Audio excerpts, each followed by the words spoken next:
Well, hello. Better late than never? So sorry about that, y'all. But I feel like this is going to tie really well into the topic I have for today. I am going to talk a little bit about Maslow's hierarchy of needs and how I use them in my clinical practice, and then kind of move to how they affect our thinking and our everyday actions and change our brain chemistry. And I'm going to do this today, I think, after officially over analyzing this episode for 4 months.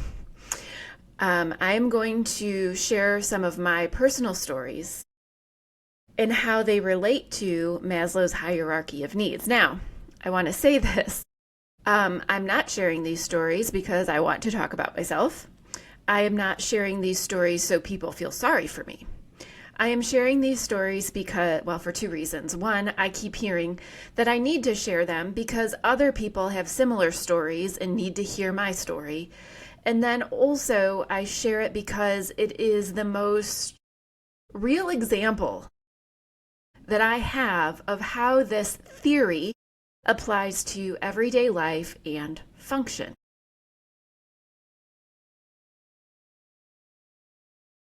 I hope that you can enjoy this episode. I think that it's one, I will probably get emotional. Two, it's going to be a little bit rough because again, it gets political. And I wish that it didn't. I wish that I could not have to talk about it.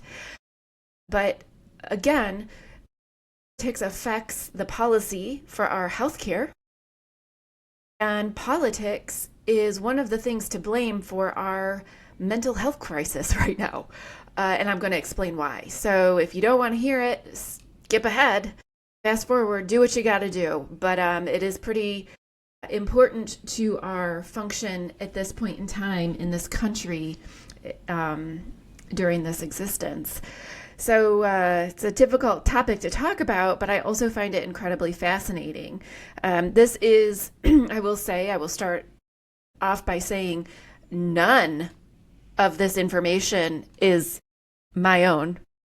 I've done research. A lot of this is from research, and it's also from the education that I received as part of my profession. I'm not a licensed psychologist. I am a speech-language pathologist. What gives me the right to talk about this? One, my personal experience, which is why I'm going to use my own examples. My personal experience with going through counseling. And then also, we have to know this because this affects how our clients, our families, our friends, ourselves, our spouses, how everybody is able to take the strategies and education that we have to give as therapists and apply them to their daily life. So that's why I'm talking about this. I created this podcast to start discussing topics that people don't normally get privy to the information, or connect the dots to things people don't automatically see outright. So today we're going to talk about Maslow's hierarchy of needs and how it affects our ability to think and make decisions. And I think I'm going to do 2 different episodes on this topic because you will find out I use a similar adjacent hierarchy when it comes to developing goals and addressing certain skills for my clients who might have neurological disease and also psychiatric disorders and also dementia, which is a neurological disease. So without further ado, I'm going to do my intro now.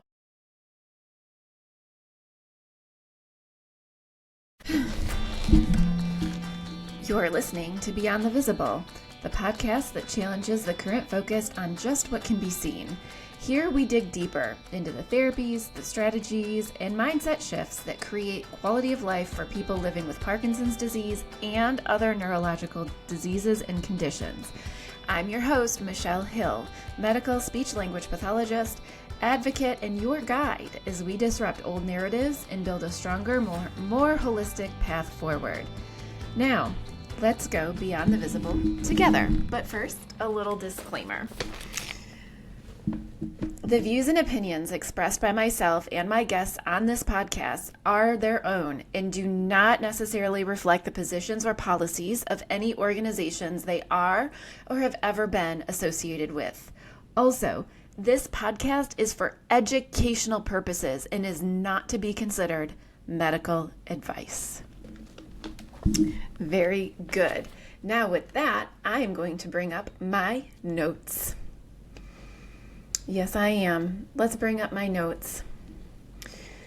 I have created a script to which I will probably break away from quite frequently because of my stories.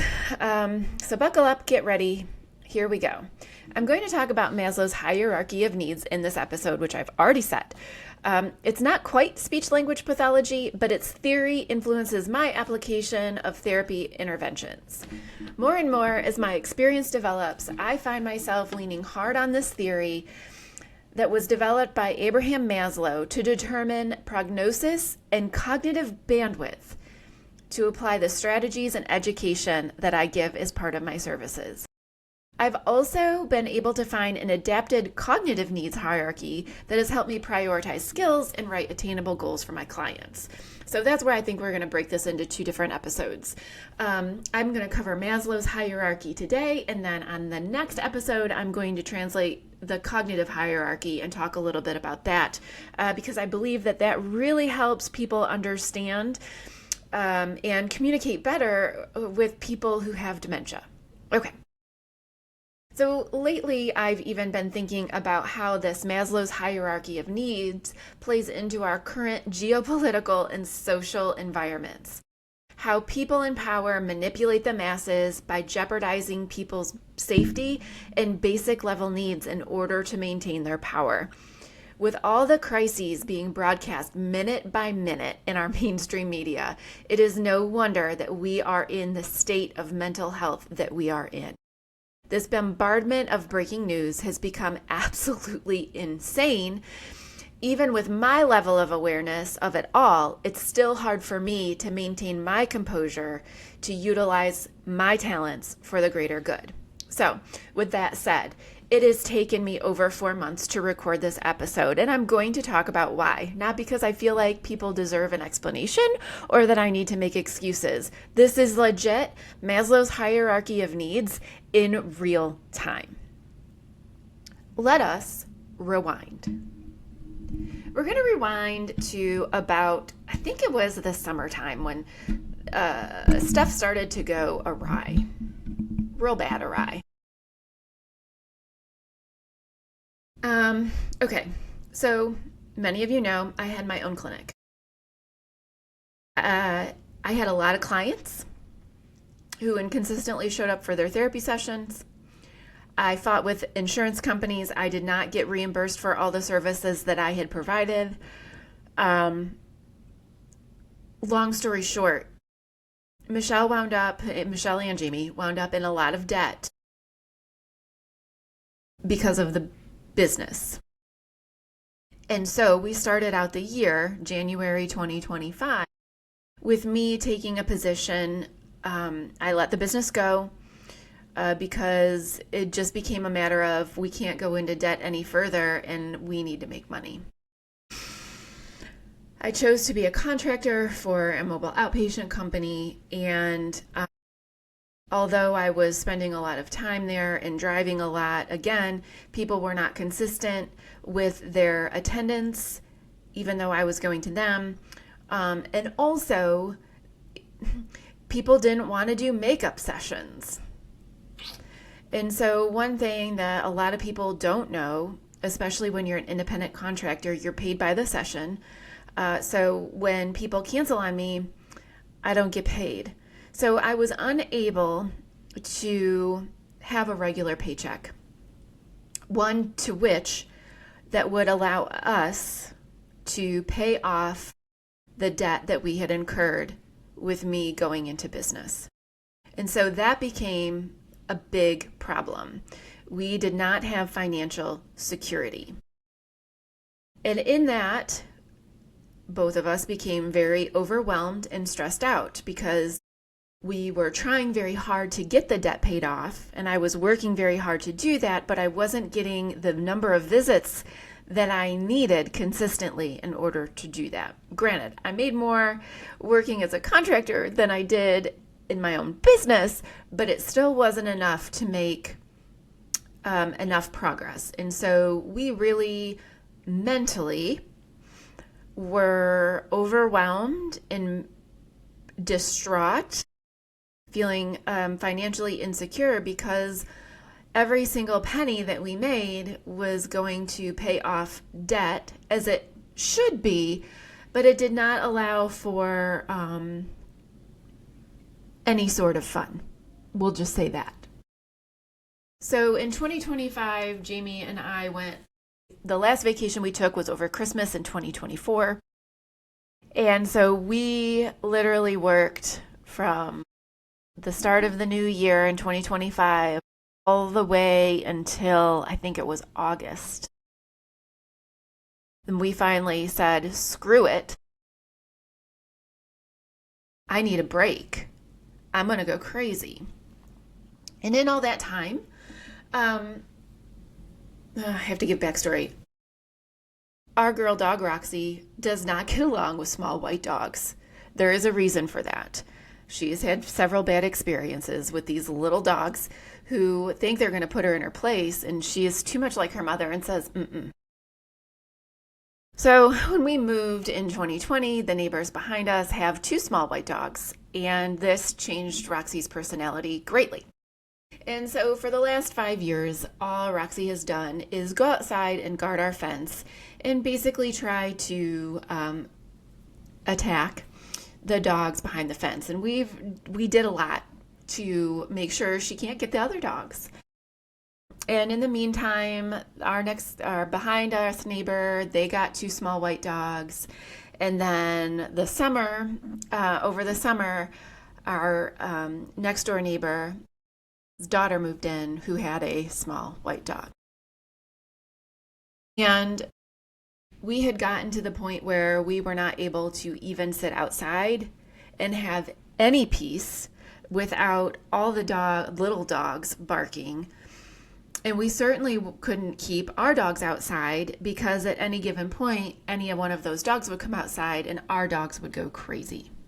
We are not the type of people who let our dogs just bark and bark and bark. Although we did a couple of times just to kind of prove a point. We would not let our dogs run the fence and try to fence fight. So it got to the point where not only were we consumed by the weight of the debt I had incurred as a business owner, it got to a point where we weren't even comfortable in our own house. We could not rest, we could not relax, and we were unable to afford to take a nice vacation. We haven't taken the camper out in 3 years because we just didn't know when we could go, and now you have to make camping reservations like so far in advance, and we don't plan our life that far in advance. We just don't know.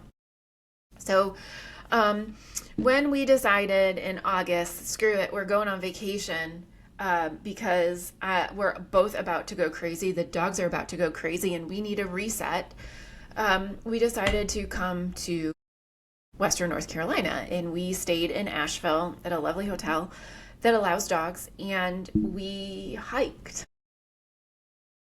And it was amazing.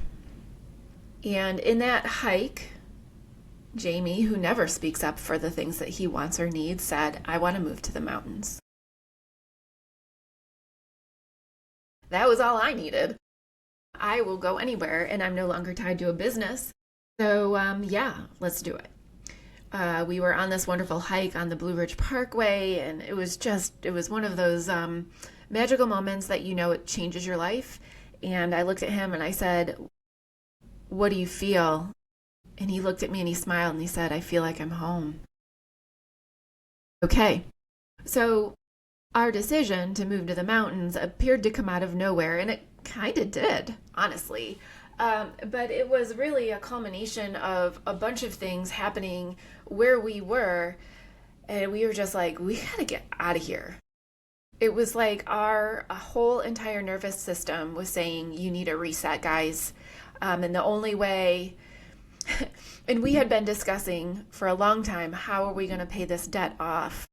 How are we going to pay this debt off?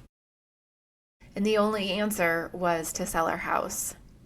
And so we looked at this like, okay, here's our opportunity. We need a total start over. We're going to sell our house. We're going to pay off our debt. We're going to find a house in the mountains, and we'll just go from there. Whatever happens, happens. But that was a decision to get out of the weight and the decreased safety and the decreased ability to feel relaxed and safe in our own home. Now, it's dogs barking. It's not like we lived in a bad neighborhood, for heaven's sake. We had great friends, and certainly I had a lot of very loyal clientele, and they're all very upset that I'm gone, and I get text messages every single week of, hey, what speech pathologist do you know that can take an adult patient with X, Y, or Z? And it's like, I was the only one out there that was taking them. So, I left a big hole, and I feel bad, kind of, but I also know that this was something that needed to be done. But in order to make that decision, we had to go to a place where we felt safe and relaxed. So let's talk about a little bit about the creator of the hierarchy, and then I'll get into how my story relates to the hierarchy. Okay, so Maslow was an American psychologist who studied human motivation rather than disorders or pathologies. He developed a theory that provides a framework for what drives people to live up to their full potential, or what he calls self-actualization. So Maslow believed that every single person has an innate desire to achieve self-actualization. And through his studies and observations, he found that people can only be driven to meet their full potential if certain foundational needs are met. He first published his findings in a paper titled Motivation and Personality in 1943.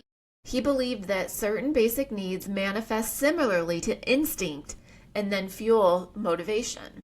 So in order to be able to focus on your talents and your creativity and personal growth and development, a person must have their most basic level of physiological needs met and safety needs met before they can even think about meeting those higher level needs of esteem and self-actualization. So I'm going to try to do some editing magic and put a picture that I've downloaded from a website up here. Again, none of this information is mine. This is all gathered by research. I found a really great article about this hierarchy on verywellmind.com. It was very easy to read, and I feel like it does a fantastic job making this information digestible. Anywho, so although the graphic appears like it is a rigid hierarchy, Maslow observed that the order doesn't always follow the standard progression. And we'll talk a little bit about that too. All right, let's talk about the stages. So this is a triangle. And on the very bottom, so I would consider this in a hierarchy like the most foundational need. The most foundational need is physiological needs. So let me rewind a little bit because I skipped ahead. It helps to think about this hierarchy and philosophy in terms of two types of needs. So the needs that come as a result of deprivation, and then needs that form from a desire to grow. So it's like deficiency versus growth. Okay, so the lowest level of needs is physiological needs, which I like to think of as basic human rights. Basic human rights. These are defined by several world organizations. Don't commit me here. Okay, basic human rights include food, water, shelter, clothing, clean water, clean air, your ability to breathe. And he also included in this is sexual reproduction here because we need it for species survival. So how in the world could anyone focus on creating beautiful art or music when they're starving to death or freezing to death? How could anyone focus on their talents to facilitate the needs of others when their own basic level needs are not met? It makes sense. You have to take care of yourself before you can take care of other people. You have to put your own mask on first.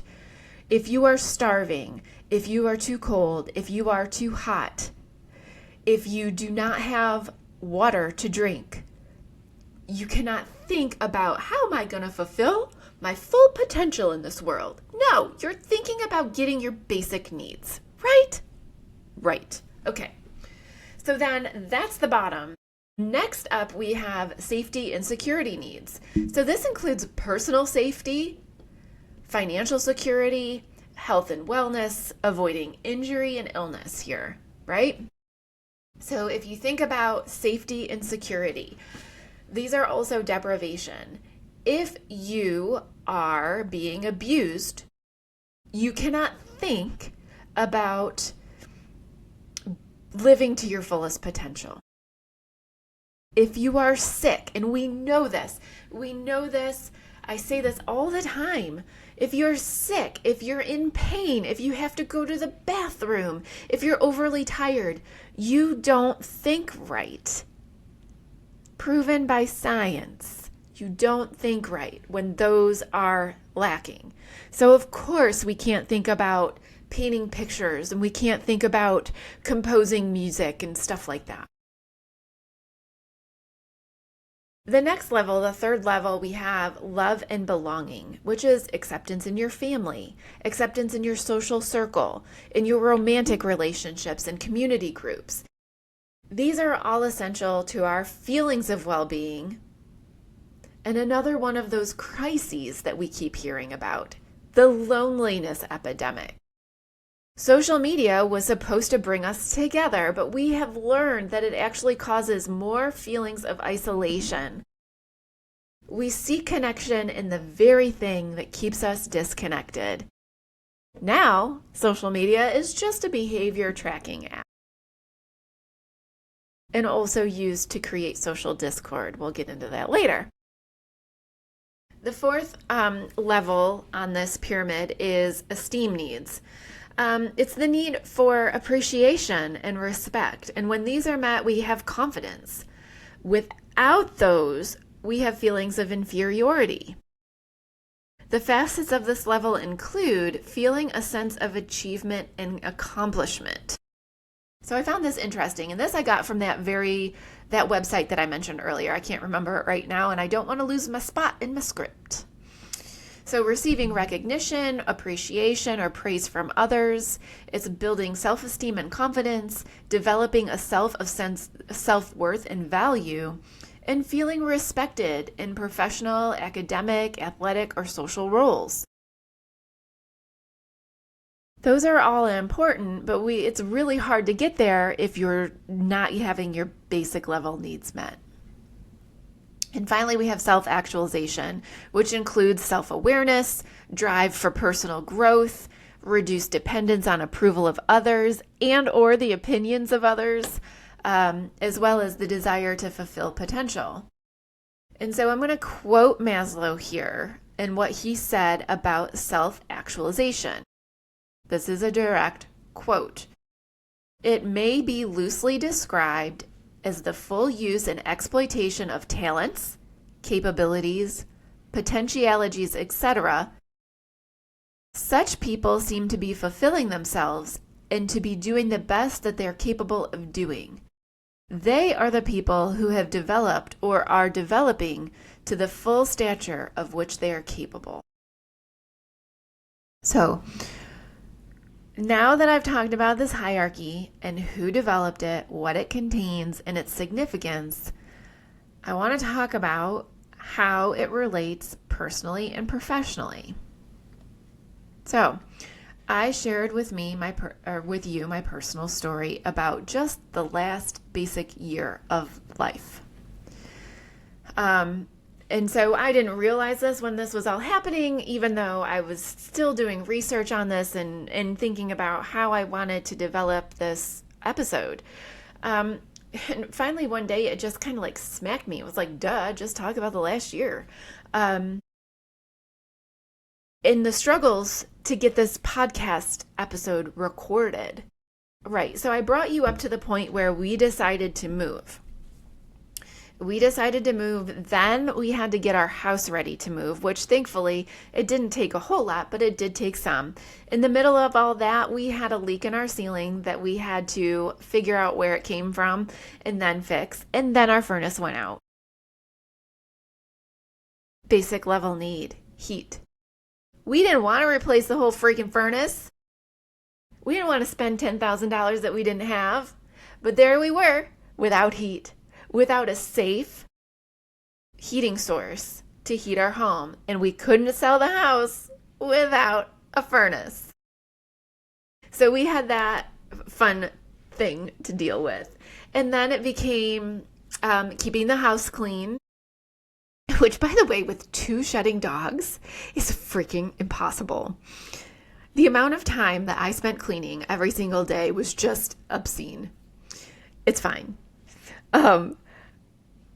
Also knowing that we had a house that was way too big for 2 humans and 2 dogs, and just trying to keep that clean was ridiculous on top of everything else. And I had, really wanted to record 2 episodes a week, but I actually got offered a job. That was another reason that we moved. In fact, that was the only reason why we actually moved, was because I was offered a job. I was sought out and offered a job. So I was offered a job and I was able to start to get consistent income. But I had to drive for an hour, which was fine. It allowed me to get started. It allowed me consistent income. It really, really, really helped us financially. It didn't so much help with me being able to be creative, because now I was working the contractor job plus a part-time job plus getting the house ready to move, and packing. And so, as anyone could see, that's kind of a lot. And I was really, I wasn't anxious, but I was just overwhelmed. I was underwater. And when you have all those things to do, and I was trying to work out still, and I wound up having to stop that. Unfortunately gained all my weight back, but that is what it is. It was just that moment in time. We all go through seasons. And so knowing all of that, and also having to do research, or feeling, at least for me, professionally, I feel like if I'm going to do these podcasts and I'm going to talk about concepts, I really need to have references. I need to do research. I can't just talk off the cuff, first of all, because I don't want to give wrong information. I am not going to be the source of misinformation. Like that is a huge deal for me personally and professionally.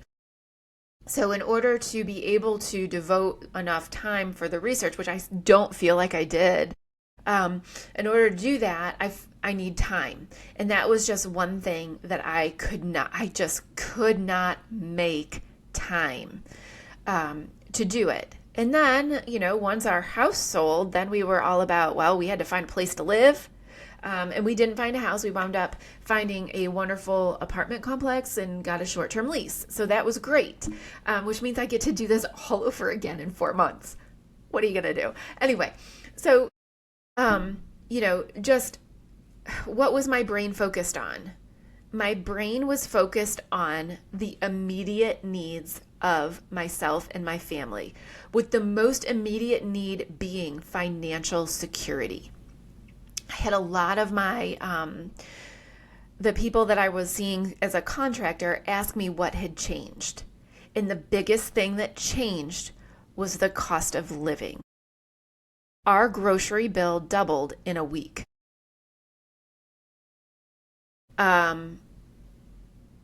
I was not making enough money to cover a grocery bill before that. And so it wasn't even a self-actualization job switch. It wasn't anything that. It was literally, I need a job to make enough money for us to be able to live. So that decision was made not out of, how can I live to my fullest potential? No, it was made out of, where can I go where we can be the most financially secure? And so that was that decision. We are unsafe. I need to find a way to be safe. This is the change I'm going to make. And I've talked about, even on Dr. Wiggins' podcast, about how, I left corporate healthcare because I didn't want to be talked to about my productivity. I'm back in that role again. And it's not because I essentially really wanted to be, because I freaking hate it. I don't hate my role, but I hate the productivity expectation. Anyway, again, I made that decision based on my level of safety and security. We needed financial security. And my husband's job was not enough. Granted, he made good money and he got a lot of hours and he was working his tail off, but one income wasn't enough. I needed 2 stable incomes. I also wanted paid time off. I also wanted a 401k. So all of those things were made out of, how can we be more safe and secure? So now creatively, once we got here, I thought, oh my gosh, Jamie had to finish his time up with his company. So we sold our house and moved into this apartment. And then he worked 4 days a week down in Charlotte, spent the night in a hotel, and he would come back on Thursdays. He did this for 3 weeks.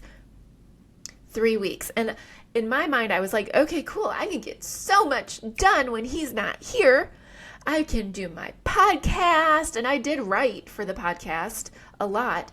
But here was the thing. We went from a house where the dogs had a backyard to an apartment where every time they have to go outside, I have to leash them up and take them. I went from a routine where I could wake up, let the dogs run free, get my coffee, wake up slow. It was fantastic. I didn't really have a set time to be at work.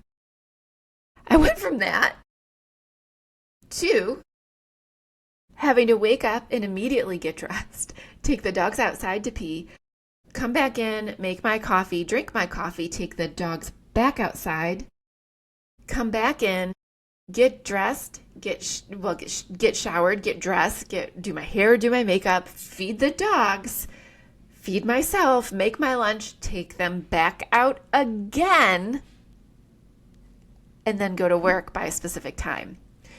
And granted, it's like, so it took some time to adjust. It took some time to adjust. And mind you, Jamie's not here. He's in Charlotte. So I'm doing this by myself. And now the dogs have to get used to people walking right in front of our windows. They have to get used to a smaller house. They have to get used to all of these things. And I'm the one here trying to unpack, get them used to it, and learn a new job. And so cognitive bandwidth wise, trying to sit down and do research, I was exhausted, y'all. I was exhausted. Mentally and physically exhausted. There was one morning where I had to take those dogs out 7 times between the hour of 5 a.m. and 8:30 a.m.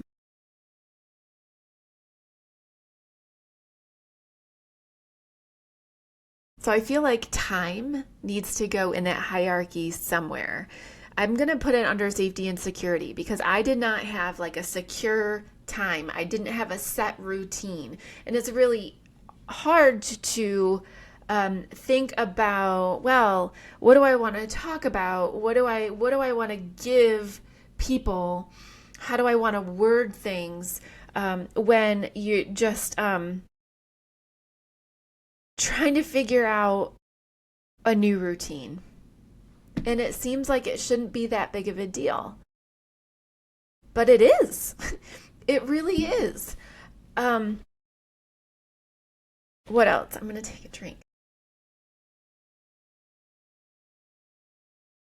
And again, I'm not saying this as excuses, but this is Maslow's hierarchy of need, like in real time. In real time. And so Jamie's been done in Charlotte. This last week was his first full week home, and it's sandwiched in between two snowstorms. It's like, ugh. So sometimes I feel like life and the universe cooperates so that you cannot get the things done that you want to get done, but there's a reason for it. And maybe the reason was that I needed to share these stories with you. One, so you don't beat yourself up. Like, I spent a lot of time beating myself up, but I also spent a lot of time wondering if this was the right episode to do. Okay. So now I'm going to get a little bit deeper. That was just like the last, year of life in Maslow's hierarchy of needs. But now I'm going to get really a lot more personal, and also really where I see some of my clients coming from in their level of needs, okay? So I work with a lot of people who have gotten really bad diagnoses. And in that, there is an element of grief. It's grief for the person who's been diagnosed, and it's also grief for the spouse, caregiver, and family of the person who's been diagnosed. And when we talk about grief doesn't have to be just death. Grief can be over any loss. It could be the loss of a pet, the loss of a job, a divorce, the loss of a career. And it can also be about the loss of your health and wellness, right? So that was level, I got to scroll up. When we talk about health, it is the safety and security. Safety and security, okay? So when somebody gets the diagnosis of Parkinson's or cancer or dementia,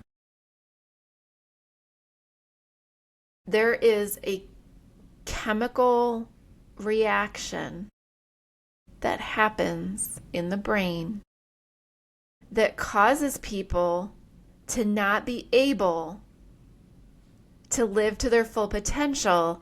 In other words, to take the strategies and education that I provide in the home exercise program that I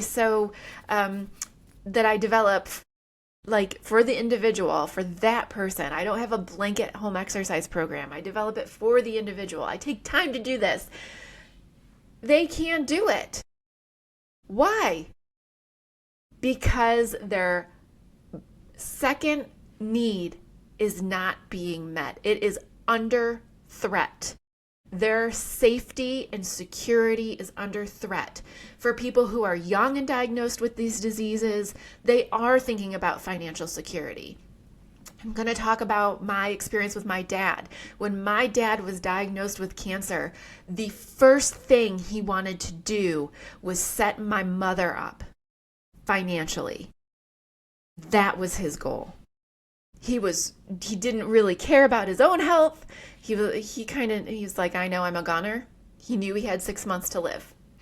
And so he then just spent his time and his bandwidth on making sure that my mother was set up financially so she would be okay. So anything else didn't matter. That's where the majority of his brain work went. Now, so for people who've been diagnosed with Parkinson's or with anything, cancer, it doesn't matter, any health diagnosis, people start thinking about, how long am I going to live? That is a big question I get when I see newly diagnosed anybody. How is this going to impact my family? How is this going to impact my income? It's the safety and security that is not being met. And so when I start talking about, okay, well, I need you to speak with intent, that doesn't matter to them. It matters, but it doesn't matter. They're worried about their safety and security. And so I've really had to realize this. And now I have to think about it. And I have to address that in my therapy sessions. Because how can I expect somebody to do a home exercise program for laryngeal and pharyngeal strength when they are concerned about the longevity of their life and their quality of life? So I just kind of feel like none of us as healthcare providers consider this remotely enough. So now I'm going to share my own story about what happened with my dad and what happened to me after.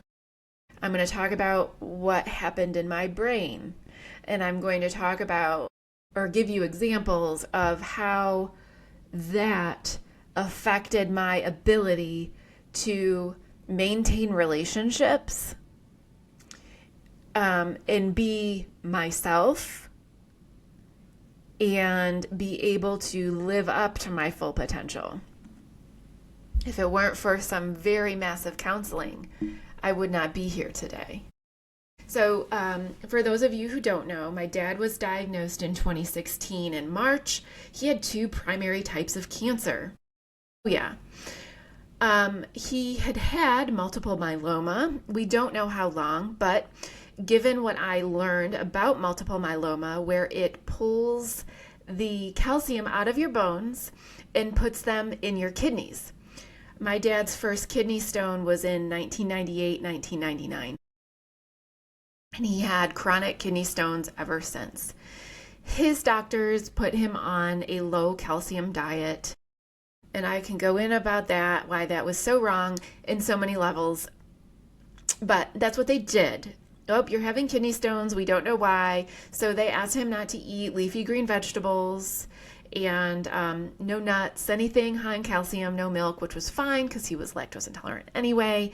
And basically, he wound up eating meat and potatoes, no vegetables.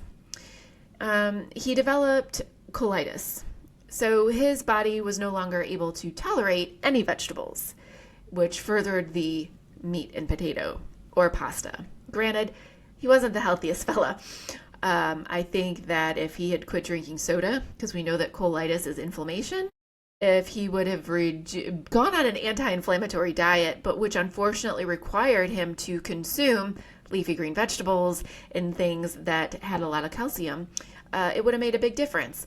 Anyway, so I suspect he had multiple myeloma for at least 20 years. And then he developed glioblastoma, which was how we found out that he had multiple myeloma. My dad had a seizure in the airport picking up my mother, who had just been on vacation with me in Charlotte. And so I got a call from my mother, who was screaming, and I could hear my dad in the background struggling to breathe, and she was screaming, "He's having a seizure, Michelle. I don't know what to do."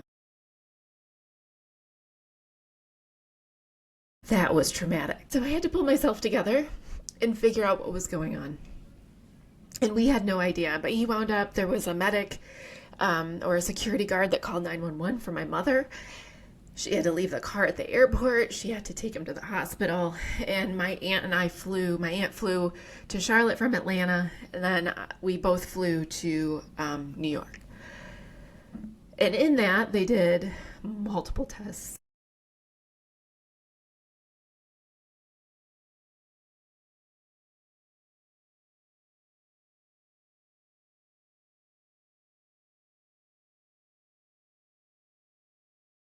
And they came back and told us that he had basically his sternum and his spine were Swiss cheese.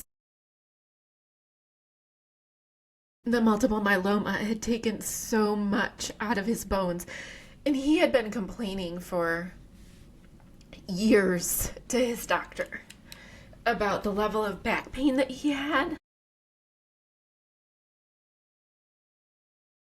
And the doctors told him he just needed to lose weight.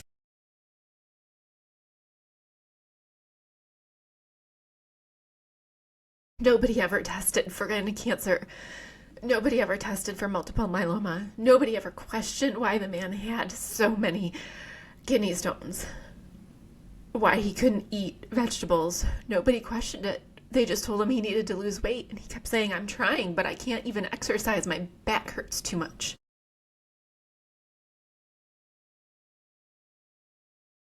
So if you ever need to know why I don't accept writing off health issues, we're not going to explain it away. I say that all the time. That's why.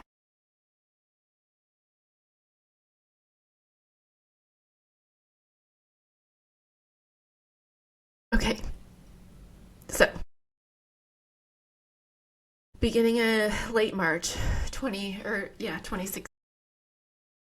I then started I would take FMLA because I was working in a skilled nursing facility, and I was just so fortunate to be with so many caring coworkers who donated time off for me. So what happened is I would go, I would work, and I would fly to New York for doctor's appointments, and I would come back, and a couple weeks later I would go back, and my dad was going through chemo and radiation, and they gave him 6 months to live. And while he was in the hospital, that first time in March, they tried to do a craniotomy. And they came back within an hour and a half and said, we can't take out the tumor. It's wrapped around his major artery. It will kill him. Hindsight, that might have been a lot less traumatic, but we weren't ready to say goodbye yet, and we didn't think he was ready either. So he went through chemo, he went through radiation, and nothing changed. The tumor size I think it shrank a little bit, but it just didn't change. His personality changed, of course, because of where the tumor was in his left frontal parietal lobe. So he had trouble regulating his emotions. He had trouble with his speech and language. Anyway, I had to watch that. And I know the brain. So it was like I was watching the tumor and the radiation, post-radiation fibrosis, etc. I was watching it all in real time. It was terrifying. And he also didn't want me there, which was terrible. He didn't want me there because he knew I knew. And he said that every time he looked at me, he saw pity, and he didn't want to see it. So he got really mean, and it was terrible. But then, I think it was in July, my mom, I forgot what happened, but her youngest sister, Lori, who worked in the emergency department, she's a nurse, and a registered nurse, had gone up to help my mom. My dad wouldn't let anybody help him, but people would go and help my mother. And that was really great because she was still trying to work full time to maintain healthcare coverage for the two of them, basically for him. And so while I was traveling back and forth, I was getting in trouble for productivity at my job, which is one of the reasons why it leaves such a bad taste in my mouth. So the productivity thing, and I just kept getting written up. And my supervisor at the time was incredibly insensitive. And I say that having heard that from my other coworkers about the situation. It was terrible.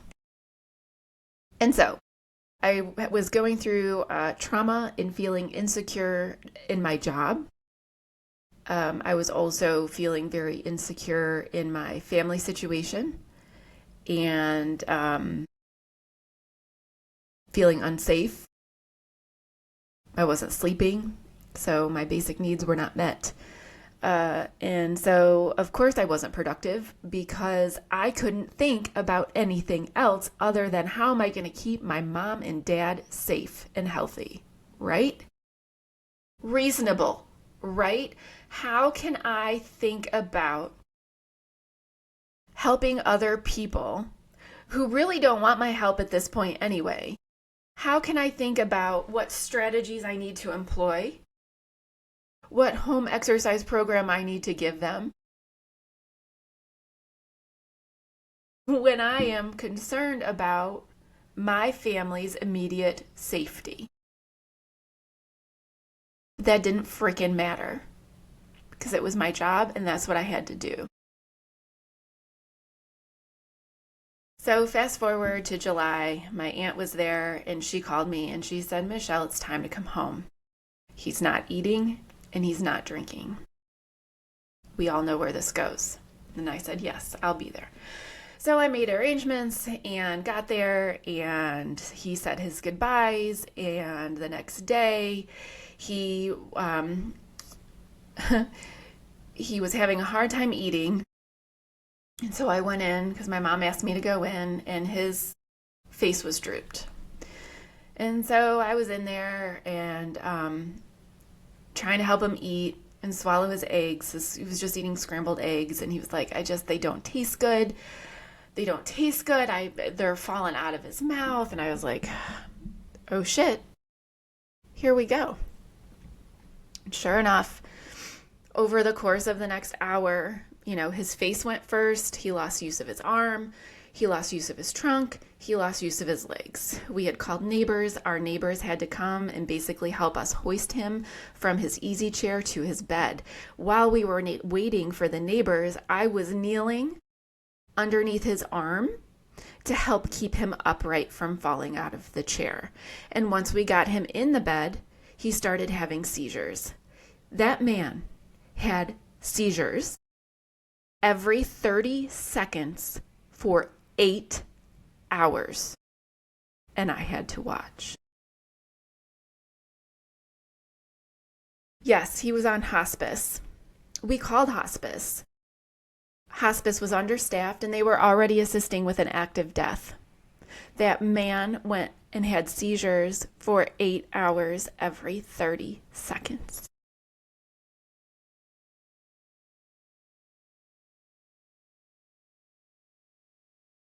I'm not going to lie. That messed me up. It messed me up. There was not a thing I could do about it. He refused to take his medicine from me. Thankfully, some of his high school friends had a daughter-in-law who was a nurse, so she came over and she started helping us until the hospice nurse could get there. Now, normally I am a huge fan of palliative care and hospice care. I am a fan in North Carolina, but the people in Steuben County in New York in 2016 in August, they freaking sucked. They were terrible. They didn't want to do anything. So not only am I dealing with that, my dad, having to watch that. Now the hospice nurse is giving me shit because she wants us to continue administering Halidol every 2 minutes. And I said, my mom and I cannot sustain this. We cannot do this here by ourselves. This is an unrealistic expectation, but that was the expectation. So I finally advocated so hard that she agreed, very begrudgingly, to send my dad to the hospital where we could have some assistance. And my dad finally agreed to go because I looked at him and I said, Mom and I can't do this by ourselves, and all of the people that are here right now cannot stay all night long. And so he said, as long as there's no lights, no siren. So we got him to the hospital, and then the hospice team was good then, and the nurses and everything, and he was able to pass within a couple of days. In the meantime, he was pulling out his IVs. Um, he wasn't in his right mind, but he was in his right mind. It was really strange. Of course, I'd never really experienced anything like that before. Um, I've seen people on hospice, but I've not been there in their last days. Usually speech therapy gets kicked out because when you're on hospice, you're not going to get further intervention. And so if that wasn't enough, so my dad passed away in August in 2016. So from March until August, I was going back and forth, trying to work, um, and be the best speech pathologist I could be in that moment, which probably wasn't very good. I don't even remember. A lot of that time because my brain wasn't working the way it normally does. Yeah, probably all this came from that experience. Anywho, so I was going back and forth, and then in August 2016, he did pass away, and then my focus moved from now, how do I take care of my mother? And so she decided that she no longer wanted to live in Trippsburg. She decided to move into to our house in Charlotte, and that was a whole thing. Um, that wasn't easy either. And then she decided that she wanted to move back to Troopsburg. So I had her and then I had to let her go. Also wasn't easy. In the middle of all that, exactly 6 months to the day, my very first dog, my firstborn fur baby, decided to have a tumor explode while my mom and I were in Mexico. So then I got a phone call from my husband in tears saying, Jackson's really sick and I don't know what to do. And he died that night. So, for me, we're talking basically one entire year of trauma, for a whole year, in trauma in multiple different situations. And then my mom decided to move to Oklahoma. That's what broke me. So, if it weren't for my husband and my best friend at the time, Melissa, they conspired together, and my husband finally gave me the name of a therapist who specialized in EMDR.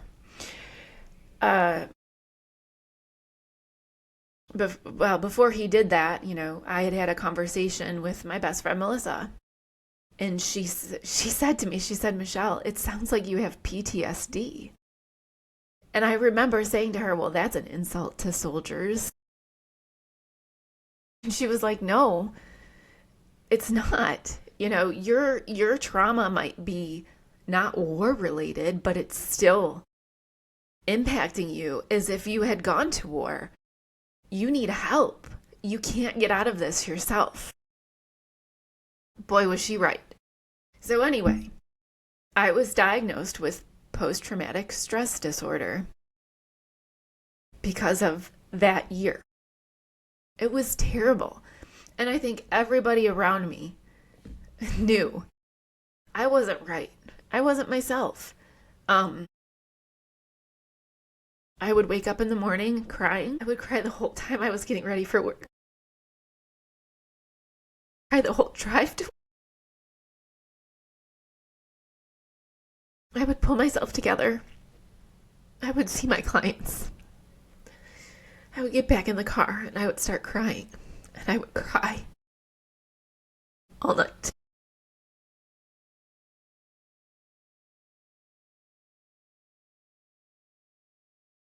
And I'd wake up the next day and I would do it all again. Why? Let's relate it back to the reason why I'm here today. If you think about the Maslow's hierarchy of needs,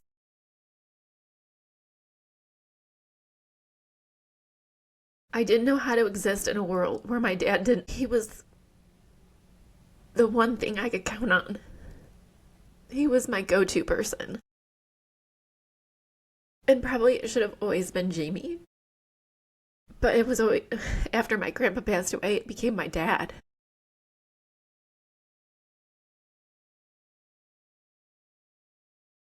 So my existence in this world was not secure.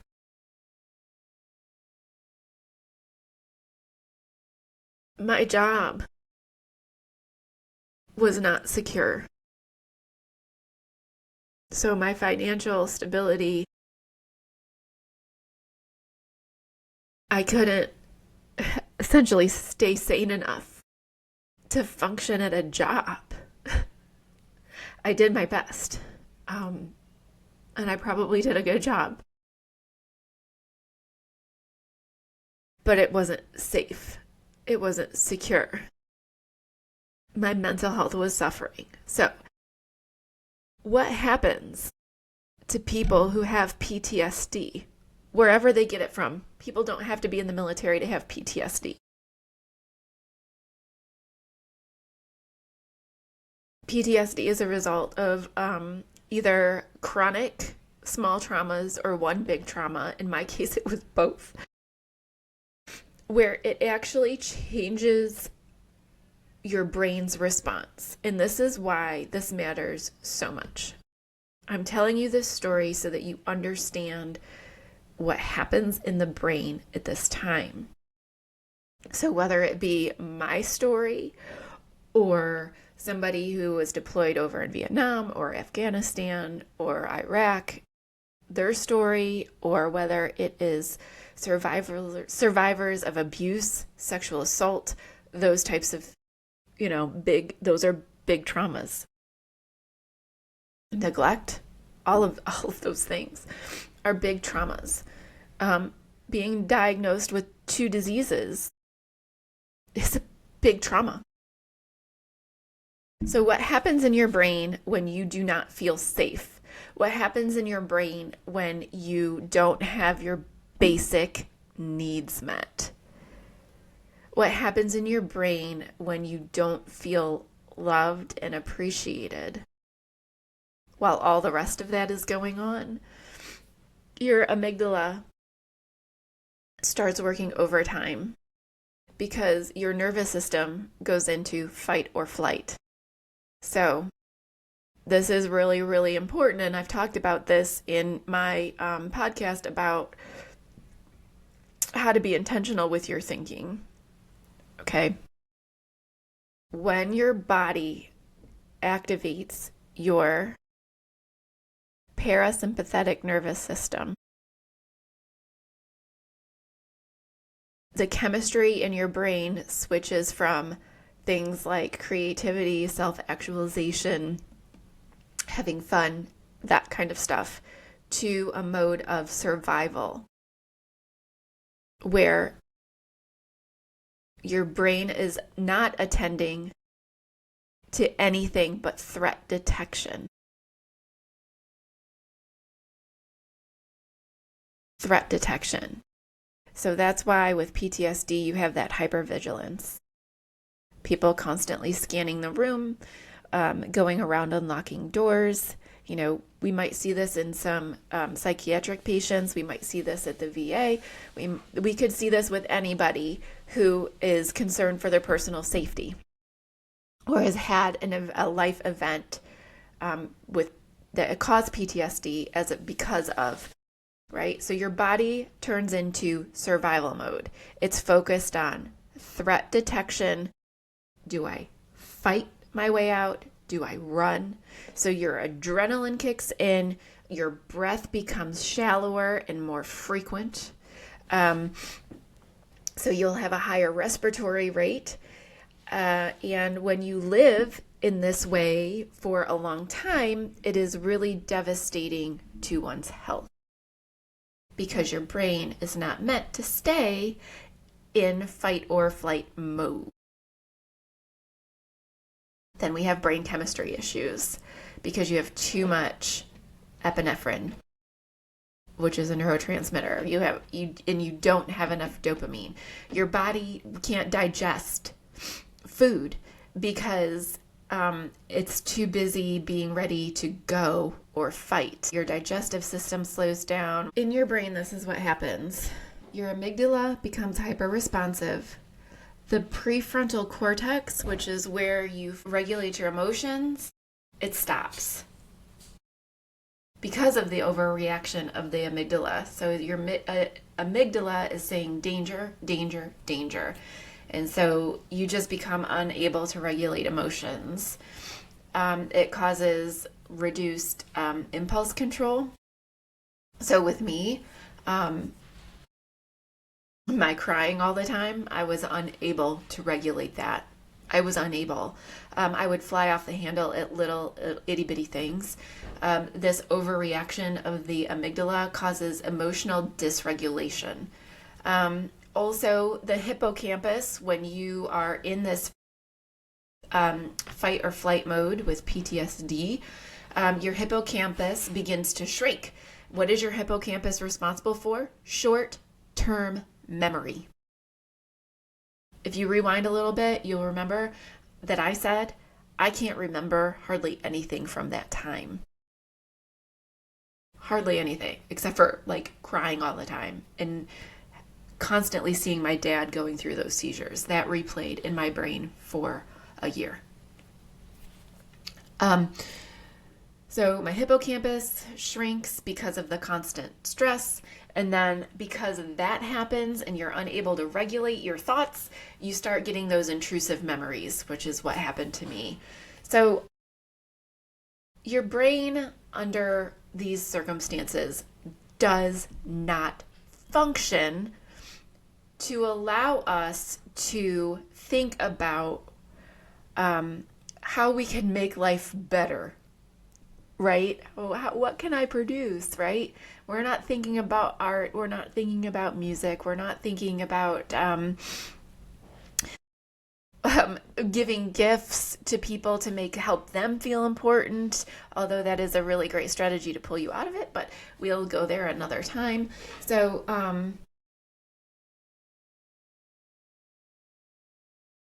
that's how it relates. Okay, I lost friends, I lost family in that time because of my behavior, and I wasn't able to regulate that behavior because I was undergoing a massive psychological event.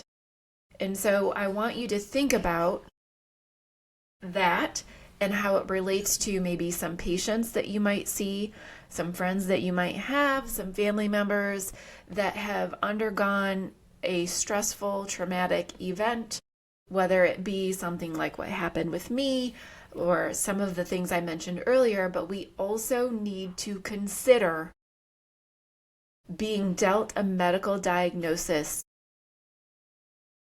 that does not usually have a good outcome.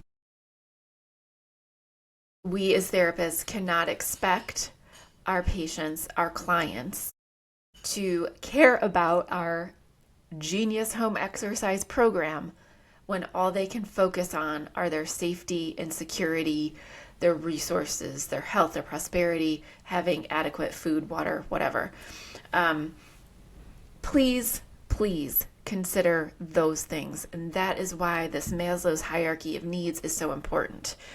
Now, all of that being said, that's how I apply it in my profession. That's how I've applied it personally. Now let's talk about what the F is going on in this country right now. It's important. It is important, and I think I'm going to take my glasses off for this.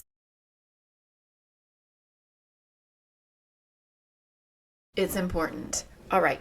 So, if we know that when our physiological needs are not being met and our safety needs are not being met, if we know that and our love needs are not being met,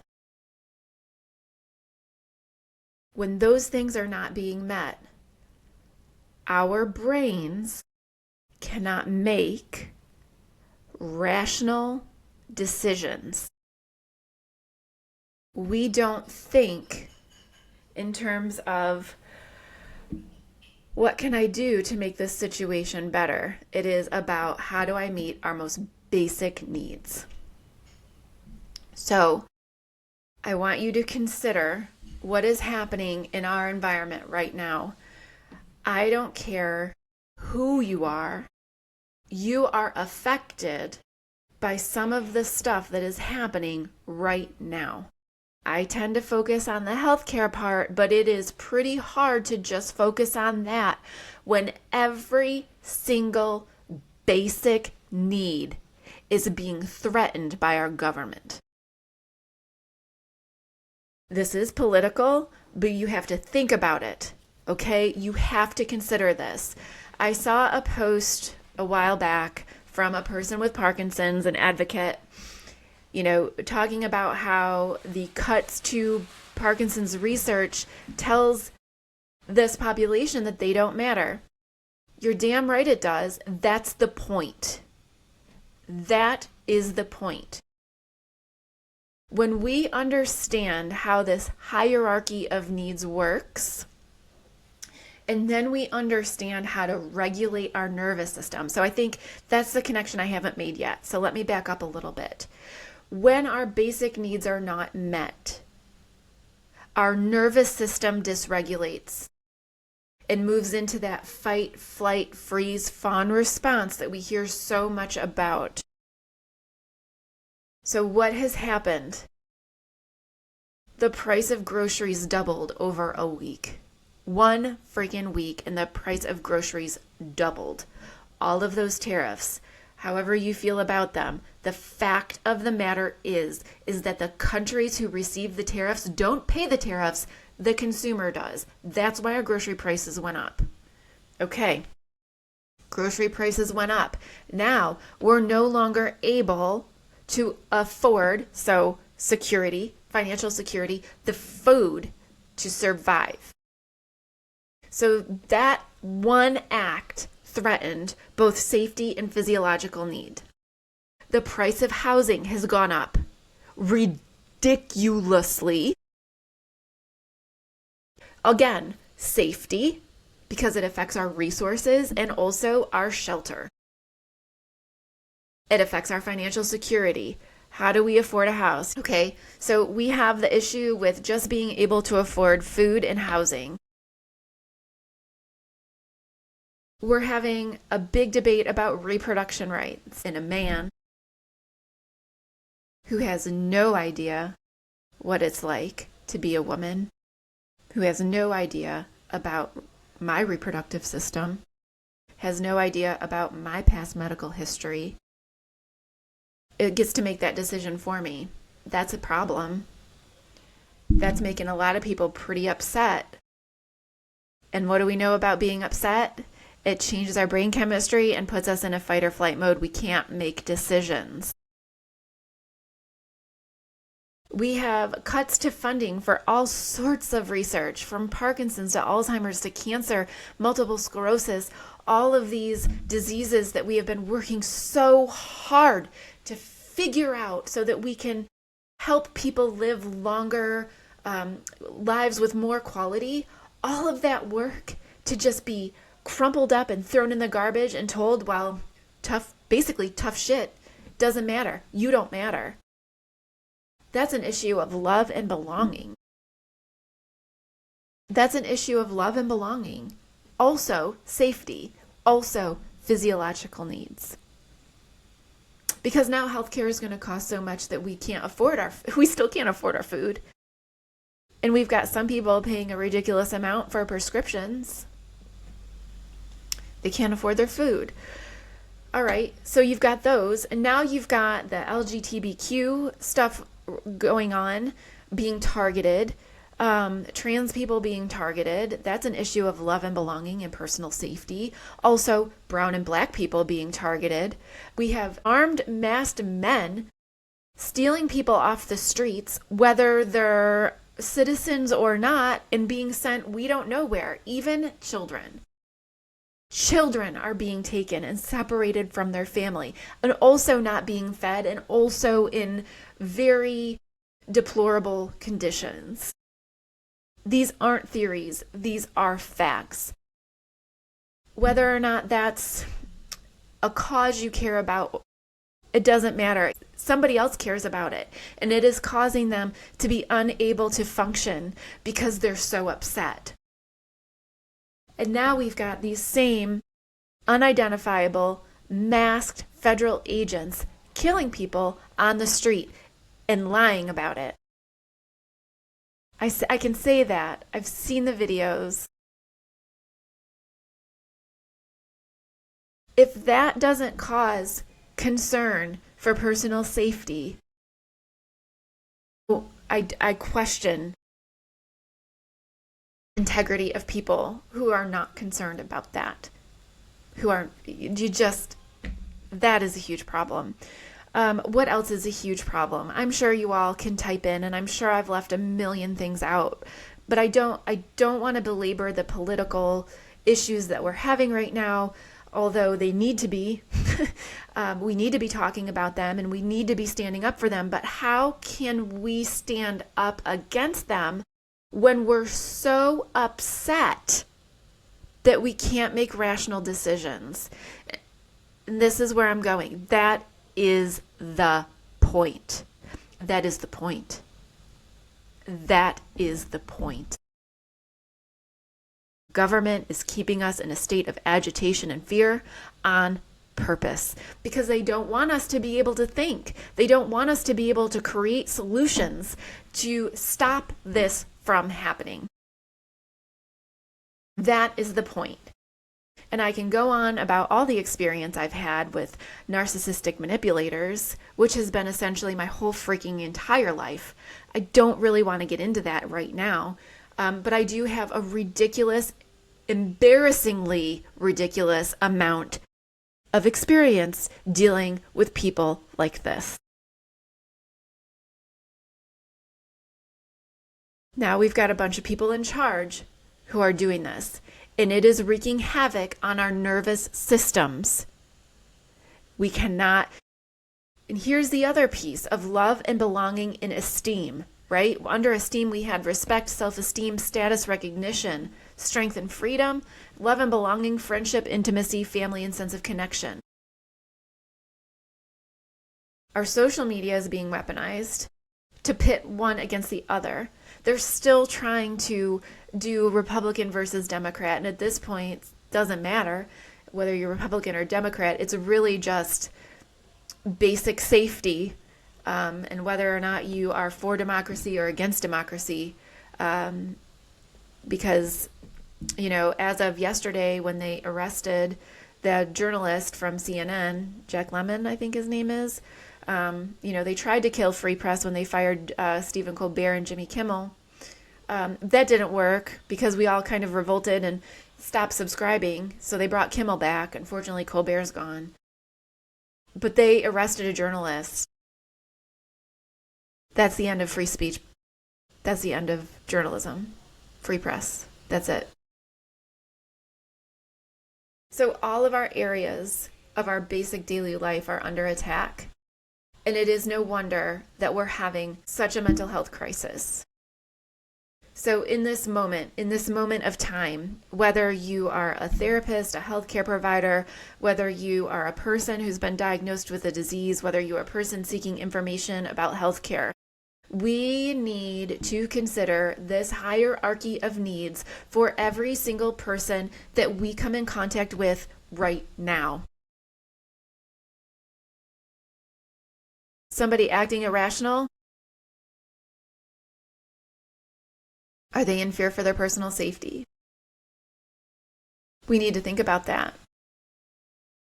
As a therapist, again, what my client isn't partaking in the cognitive exercise program that I set up for them.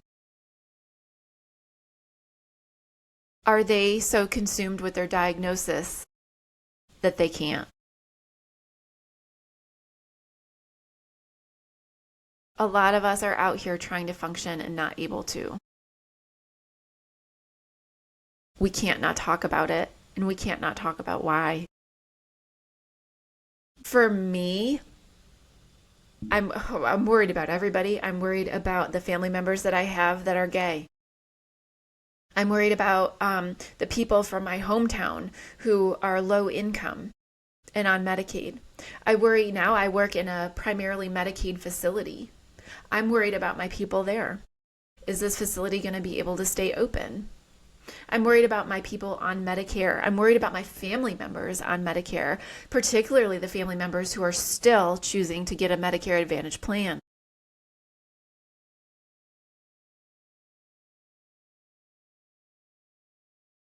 In my response to the post that I saw about Parkinson's and cutting research and feeling like they don't matter,